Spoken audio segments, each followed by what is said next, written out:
Hello everybody, this is Martin here. I'm back with a couple of Storm videos for Legacy, leading up towards the GP in Lille. I think I pretty much have my list settled, which is this one. I might tweak the sideboard a bit. You'll find the list underneath the video. So today I'm playing against Omni Show. Like always, when I was playing these matches, didn't know the opposition. This was a blue-red Omni Show. So let's see how we do. I lost the die roll. And get this hand, and I think this is a keep. It's a bit troublesome that we don't have a black, like a land that produces black mana, but we have the petal. We have Brainstorm to find us what we need.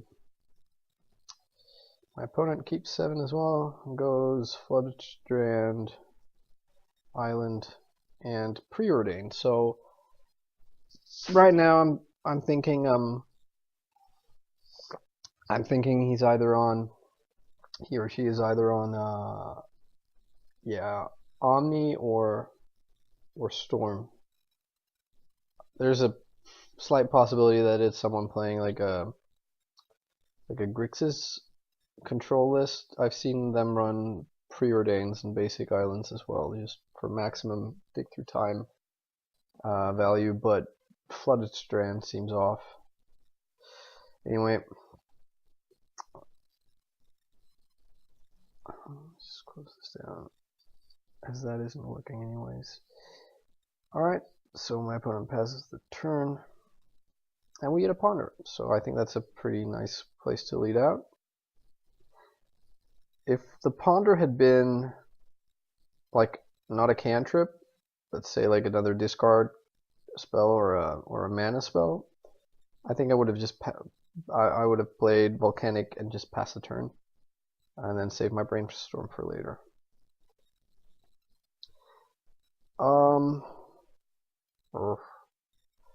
Kind of want the Lion's Eye Diamond, and we also want the second land. So if we do this and we get all 3,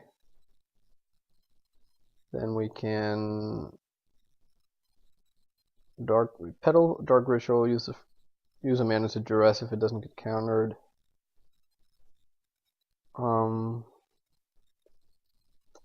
Yeah,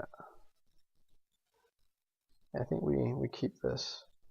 It's not ideal, but it could get us there. Okay, ponder, so seems to be a combo deck. I guess all of our thoughts from his first turn play still hold true. Another strand. Okay, so we want to brainstorm because we want the tendrils, because I don't think, like without the tendrils, I don't think we'll have enough mana to Grim Tutor twice for tendrils. Oh, and we drew another Dark Ritual, excellent. Okay, so here we have the kill rolled up if they don't force or if they don't counter our Dark Ritual, and if they don't have 2 answers, because I'm going to have to put back one of the discard spells, and I'm going to put back Therapy. I am risking him having double force, and Duress just looking embarrassing, but I think that's a risk worth taking, so we'll put back Therapy and and Brainstorm. Yep.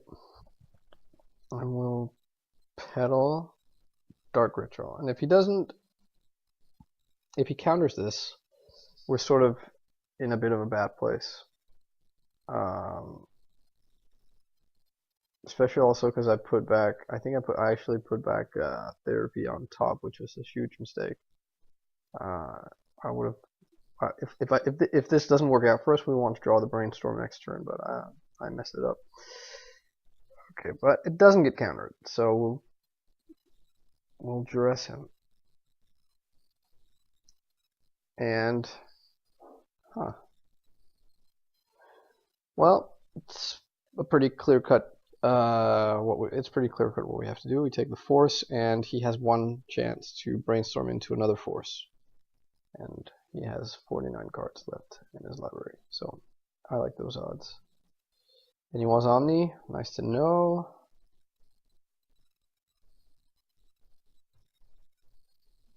So this is where he decides to act.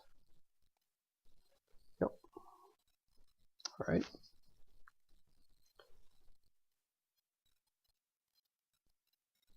So like now, actually, if he decides to, if he were to hit a force and he forces the LED, we still have the win because we tutor for a Cabal Ritual and then just natural Tendrils. Storm being 7 now, force would make Storm 8, tutor Storm 9, Ritual Storm 10. But he doesn't. So, but I think we still just choose that line. There's no need to go through Past in Flames. And yep.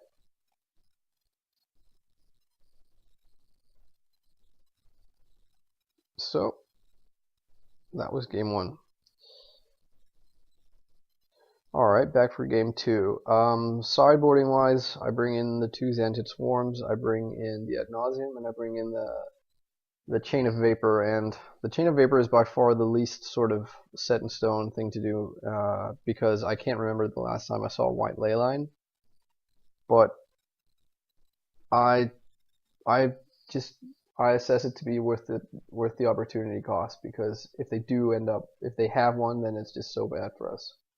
And there's the slight chance that we get to nug an Omniscience back into his hand with his with his dig through time on the stack and his hand empty. That's not impossible. And Chain of Vapor can also boost Storm count, so it's not a dead card, but it is pretty fringe-like to bring it in. I bring out the Emptied Warrens, the second copy of Tendrils. I bring out the second Past in Flames, I think. I kind of forgot now. I've started to lean more towards leaving in double Past in Flames against combo.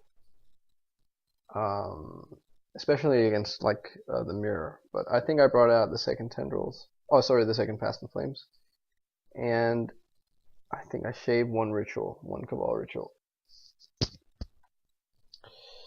I'm sorry, by the way, that this sideboarding isn't more sort of complete. The way I'm doing this, as I'm not really able to record while I'm playing, I have to use the log videos that Magic Online saves on my computer, and you don't get the sideboard. So I'm trying, whenever I play one of these matches and I have a notion that I'll go back to it and record it later, I try to remember as best I can the sideboarding. But yeah, that's why it's not completely clear. Okay, so and yeah, it's a hand. It's a bit dodgy that this is a swamp and not like a fetch land or an underground sea or basically anything that produces blue, but I think we still keep this. My opponent keeps 7, no leyline, that's good. Okay, so representing Brainstorm and Flusterstorm or Pierce or something.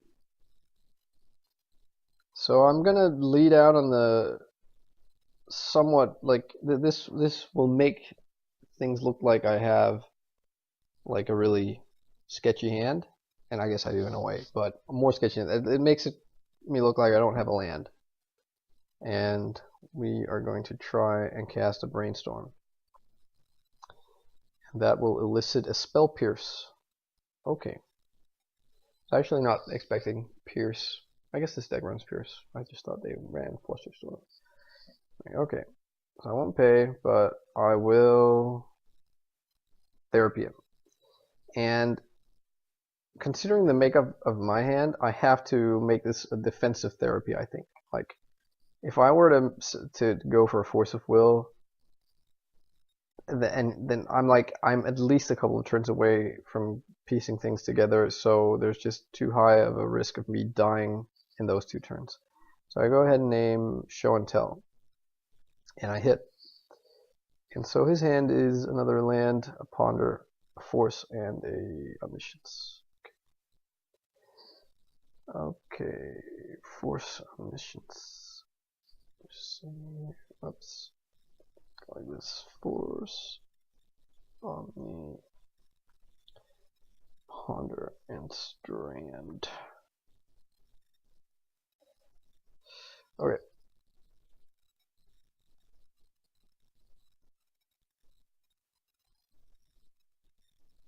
So he plays the Strand, and he ponders, I guess? Yep.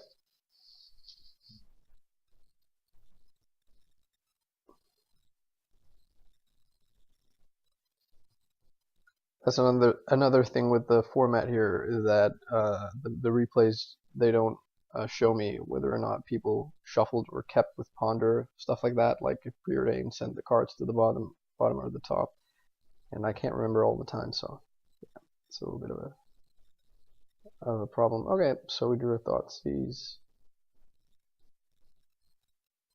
and he fetches in response. But then I think, no, okay. Yeah, he brainstorms. Right, okay. So now the Force and Omni is a bit, it's hard to really know. Okay. So if I take the Force, he still has a Pierce, and my current board state in hand is relatively vulnerable to Pierce. I take the Pierce, he still has Force, but I'll be able to probably resolve stuff like a Ponder, but it'll leave him with Omniscience as well, so if he draws if he's hitting a Show and Tell on top, then I'm a bit screwed. So I have to take the Omniscience, I think. Alright, Spell Pierce. Yeah, take the Omniscience.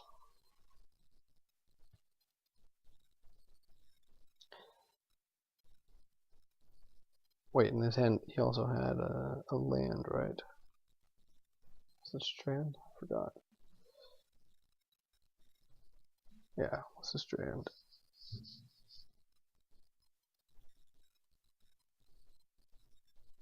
Okay, so whatever he drew, I guess it could have been like a Dig Through Time, in which case that's really bad. And oh, I just drew a brick. I just have to pass the turn.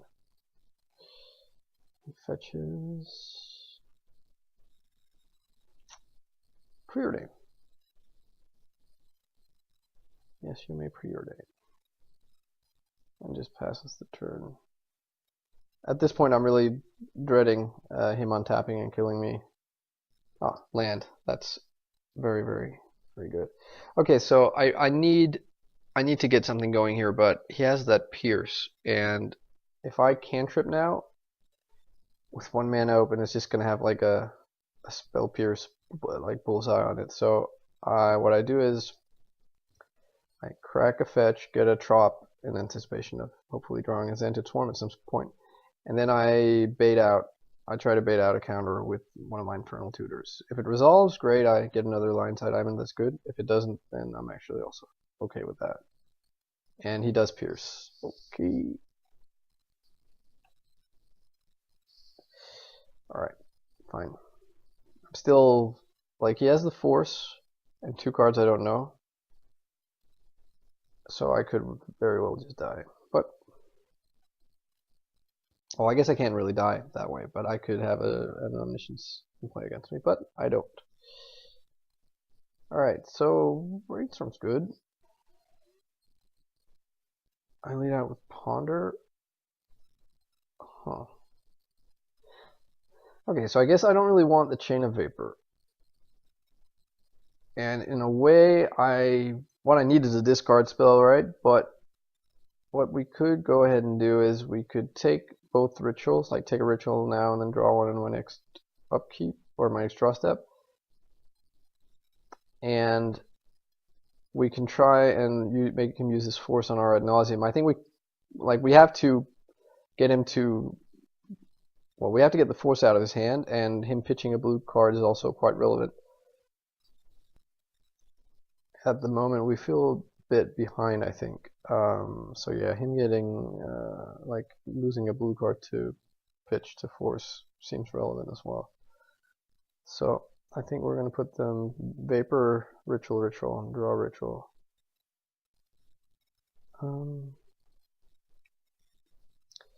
But this doesn't feel good. Like, we've reached a point in the game where he has, like, dig through time is huge for him, and I'm just choked on my lands, and I know he has a force. So yeah, pass the turn. Let's see what he does. He passed the turn, alright, and I get my ritual. Okay, so Brainstorm. That's not good. Guess we wanted a fetch land, really.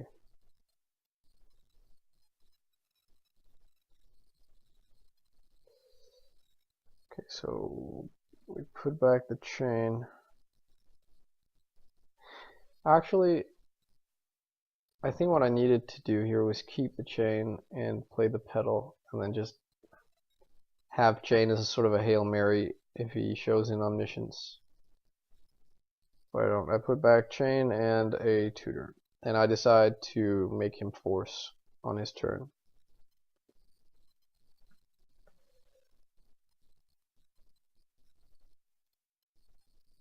I play out the petal. I'm not actually sure why I did that. Okay, Cunning Wishes. Alright, so I'm gonna try and sort of catch him on the wrong foot, so to speak, and make him decide what he pitches now to his force. I mean, I guess Ad Nauseam at the end of my turn is worse than in his turn, because then I have to discard, but I'm assuming it won't get to resolve anyway. And if it did resolve, like sculpting the perfect 7 is alright as well. So he fetches, and now I'm getting like cold sweats because I think he doesn't even, I think he actually has like an answer, like another Pierce or a Flusterstorm. No! He does. So he gets to keep his force. So yes, his hand is force, blue card, presumably, and whatever he wishes for. Okay, so at least I think I'm not, like, I don't think he untaps and kills me, but this was a pretty bad 3-for-1. So he gets to wish, and he wishes for Wipe Away, which I don't really understand. Either he's sort of predicting that I will have Xantid Swarm, but that just seems like an incredibly defensive play. Like, he sees the trop, but that's like 2 or 3 turns ago, and I haven't played a Swarm, so I obviously don't have one. I don't know why else he plays Wipe Away against me. He's worried that I'll show something in on that's when he shows Omniscience. Well, I don't know. It seems a bit weird. So he just untaps and passes the turn. One of small favors, but now I'm just Brainstorm locked. Well, not really, actually. I get to Infernal Tutor to shuffle and get another LED. Wow, that's not that bad. Means I don't get the Chain of Vapor, but I guess I'm not really planning to get in a position where that will actually do a lot. Because he still has the force. Okay, so end of turn, he digs. This is bad. Alright. Dig away. He untaps, draws, now has 6 cards in hand. Good times. And Preordains. So, not just dead, I guess. And passes. Okay. So that was pretty huge. His dig must have been somewhat of a whiff. Okay. Now I probe. Right. This does kind of feel like, have you guys ever seen that Do you remember the scene in Aliens, the second of the franchise, where like where they're in the room and they get all these bleeps on the motion detectors, like the aliens are in the room, and then they don't know why they aren't there, and then Hicks climbs up and looks up like through like a crack in the ceiling. That's how I feel right now, seeing all those aliens come towards me. This is a big problem. This is like, I don't know how I'm going to not lose. He basically, pardon me, like he still has to find both an Omniscience, well actually just the Omniscience, because then he has Brainstorm and he gets to go nuts, but probably he needs like both an Omniscience and a second sort of search tool, like a cantrip or a dig through time. But he has double force and like half of his combo and a Brainstorm. So this is not looking good for our hero, especially since I'm like, I don't like, even if I had one discard spell, I'd still be sort of struggling, but yeah, anyway. Draw Brainstorm. Okay. So yeah, I'm not gonna lie and pretend like I don't remember how this game ends, and some pretty amazing stuff happens, but let's have a look. So he Brainstorms end of turn. That seems weak. I don't know why he doesn't wait. Get a card deeper, because he'll still have 3 for show and tell, but I guess, yeah, I don't know. So he untaps. Okay, what are you doing? Preordains.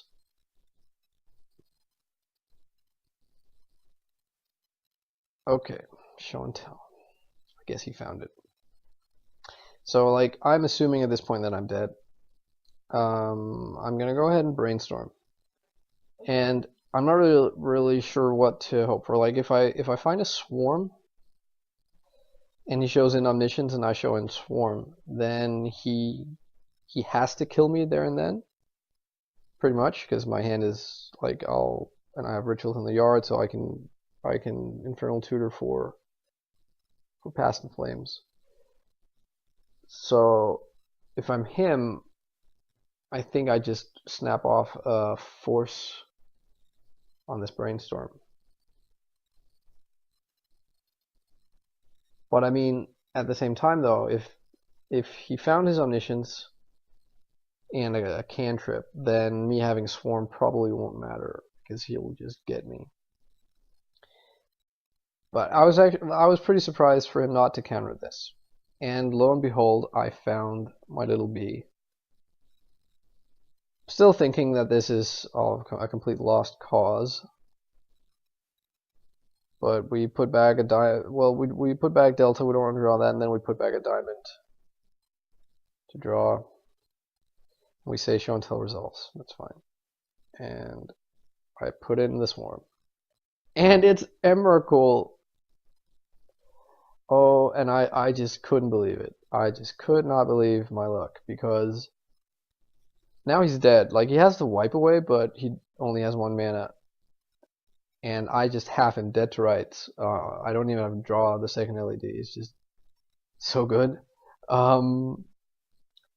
And for a while I was like completely baffled as to why he didn't just force my Brainstorm. But then I thought, well, I mean, if he knows his play is going to be Emrakul, then unless I get exactly Xantid Swarm into play, that's the only thing, then him just saving his force and having double force for that 1 turn where I actually have something to do is probably a pretty good sort of, that probably looks pretty good to him.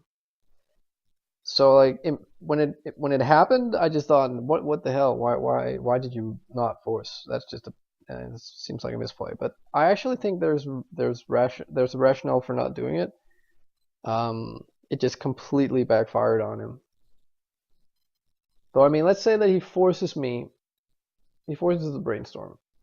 Then he still has a force in the blue card, and then he has to be afraid of me top decking a discard spell, I guess. And if I did, then unless he pitched Pierce to his force, he would still have me, I think. Anyway, it doesn't matter. I just get to win big time now. Just grab the win from the jaws of defeat. My little bee just goes bravely onto the breach. Gets gobbled up by big old nasty Emrakul. But through the valiant sacrifice of my bee, I'm now free to do whatever I want. And as you can see, that means winning.